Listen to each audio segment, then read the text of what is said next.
9 ఏళ్ళు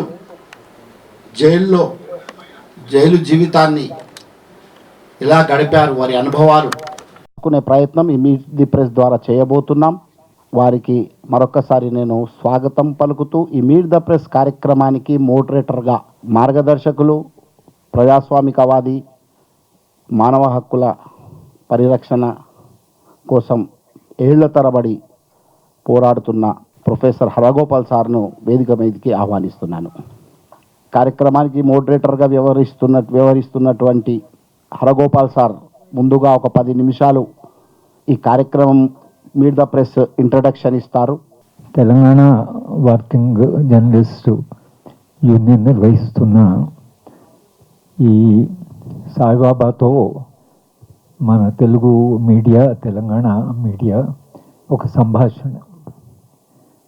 ఆయన అనుభవము, ఆయన విశ్వాసాలు, దేని కొరకు ఈ నిర్బంధాన్ని ఆయన అనుభవించవలసి వచ్చింది, ఎదుర్కోవాల్సి వచ్చింది. అలాగే మన దేశంలో ఉండే జైళ్లకు ఉండేటువంటి ప్రధానమైనటువంటి లక్ష్యము, ఒక మనిషి తప్పు చేస్తే జైలు సంస్కరించి ఆ మనిషిని మళ్ళీ సమాజంలోకి పంపించాలి అనేది. సాయిబాబా ఏ నేరం చేయలేదు, ఆయన కొన్ని రాజకీయ విశ్వాసాలని అంతే. కానీ అటువంటి జైళ్ళు వాళ్ళ నరక కూపాలుగా మారి అసలు జైలుకు ఉండేటువంటి దాని ప్రధాన లక్ష్యమే ఇవాళ వాళ్ళు మర్చిపోయారు. సాయిబాబా జైల్లో ఉన్నప్పుడు కానీ ఎవరెవరో అన్ని జైలర్స్తో మాట్లాడడం జరిగింది.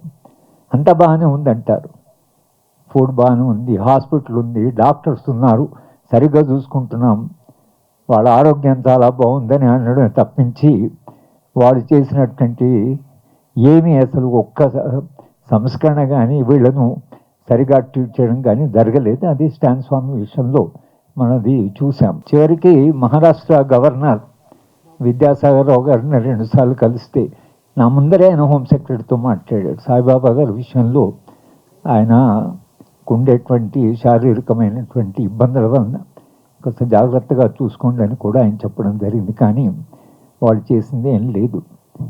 ఇక్కడ ప్రధానంగా 2 అంశాలు. ఒకటి, మనుషులకి రాజకీయ విశ్వాసాలు ఉండొచ్చునా లేదా. విరాహత్ చెప్తూ ఈ ప్రెస్ క్లబ్బు భావ ప్రకటన స్వేచ్ఛకి ఒక కేంద్రంగా ఉంటుందని, ఎలాంటి భావాలైనా చెప్పేటువంటి అవకాశం ఇక్కడ ఉంటుందని ఒక మాట చెప్పారు. రాజ్యాంగంలోనే భావ ప్రకటన స్వేచ్ఛ ఉంది. ఎలాంటి భావాలైనా సమాజంలో ఒక విశ్వాసం ఒక సమయంలో అది ప్రజలకు అంగీకారం కాకపోవచ్చు.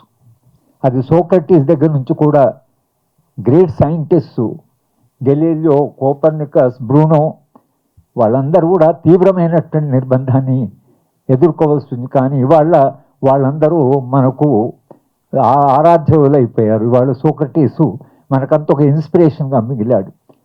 అప్పుడు ఎథెన్స్లో ఆయన భావాలకు అంగీకారం లేకపోవచ్చు, తర్వాత తరాలకు ఆ భావాల యొక్క రెలవెన్స్ ఉండొచ్చు. కనుక భావ ప్రకటన స్వేచ్ఛ అనేది మానవ నాగరికత అభివృద్ధికి పనికొస్తుంది. ఇవాళ పాలకులకు కొన్ని భావాల మీద, కానీ రాజ్యాంగం చెప్పనంటే ఎలాంటి భావాలకైనా ఒక ఫ్రీడమ్ ఆఫ్ స్పీచ్, మనిషికి విశ్వాసాలు ఉండడమే నేరం కాదు. కానీ ఇవాళ మాట్లాడితే నేరం, విశ్వాసాలు ఉన్న వాళ్ళ మీద నేరం. విశ్వాసాల కొరకని మనుషుల్ని అటువంటి నిర్బంధ చట్టాలు వచ్చాయి. ఈ నిర్బంధ చట్టాలు కూడా రావడానికి ఒక ఆర్థిక అభివృద్ధి నమూనా, అమానవీయమైన అభివృద్ధి నమూనా మన దేశంలో అమలైనప్పటి నుంచి ఒక చట్టం తర్వాత ఒక చట్టం, టాడా, పోటా, ప్రివెంటివ్ డిటెన్షన్ దగ్గర నుంచి ఇవాళ ఊపా చట్టం దాకా మొత్తంగా చట్టాలు, ప్రతి చట్టం, ఊపా చట్టాన్ని తీసుకొచ్చింది కాంగ్రెస్ పార్టీ. రాహుల్ గాంధీ గారిని కలిసినప్పుడు 2-3 సార్లు ప్రతిసారి ఊపా చట్టం గురించి మనం చెప్తున్నాం. ఆయన ఈ ఉపా చట్టాన్ని తెచ్చే మీరే వీళ్ళు భారతీయ జనతా పార్టీకి ఇంకా మరింత కొంత కొమ్ములు తొడిగి దానివల్ల ఒక అన్యాయమైనటువంటి అమానవీయమైన చట్టం అది. ఇవాళ చర్చలో ప్రధానంగా చర్చించవలసింది ఈ ఊపా చట్టాన్ని ఎట్లా ఉపయోగిస్తున్నారు. దేశంలో జరిగిన మొత్తం ఊపా చట్టం కింద జరిగిన అరెస్టులో 3% ముమ్మాంతికి మాత్రమే శిక్ష పడింది. 2.5%, అంటే 97% మంది వాళ్ళు ఆ చట్టం నేరంలోకి పరిధిలోకి రారు. వాళ్ళందరూ జైల్లో ఉన్నారు. ఎందుకు పెట్టారు జైల్లో?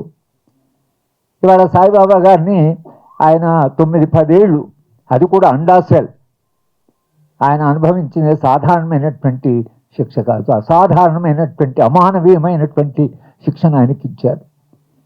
ఆయన జైలు నుంచి రాసే ఉత్తరాల్లో ఎన్ని రకాల అనారోగ్య సమస్యలు ఎదుర్కొన్నారో ఆయన చెప్తుంటే మనందరికీ దుఃఖం వచ్చేది. బయట ఉండి ఏమి చేయలేకపోయాం.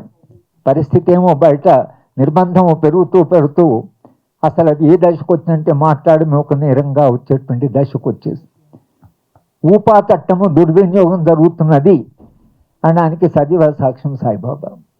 10 ఏళ్ళు జైల్లో వేసరి వాళ్ళు సుప్రీంకోర్టు ఆయనను అక్విట్ చేయడమే కాకుండా తగిన సాక్ష్యాధారాలు లేవని కొట్టేసింది. మరి 10 ఏళ్ల శిక్ష ఎందుకు అనుభవించినట్లు? ఈ శిక్ష అనుభవించడానికి ఎవరు దానికి బాధ్యులు? ఎందుకు అసలు 10 ఏళ్ళు అయినా శిక్షను అనుభవించినట్లు అనే ఒక ప్రాథమికమైన ప్రశ్న ఇవాళ సమాజం అడగవలసింది. ఇలాంటి చట్టాలు ఏవైతున్నాయో ఇవి రాజ్యాంగానికి అంగీకారం కాకూడదు. ఇలాంటి చట్టాలని పూర్తిగా రద్దు చేయాలి అనేటువంటిది సమాజం నుంచి రావాల్సిన ఒక ప్రధానమైన డిమాండ్.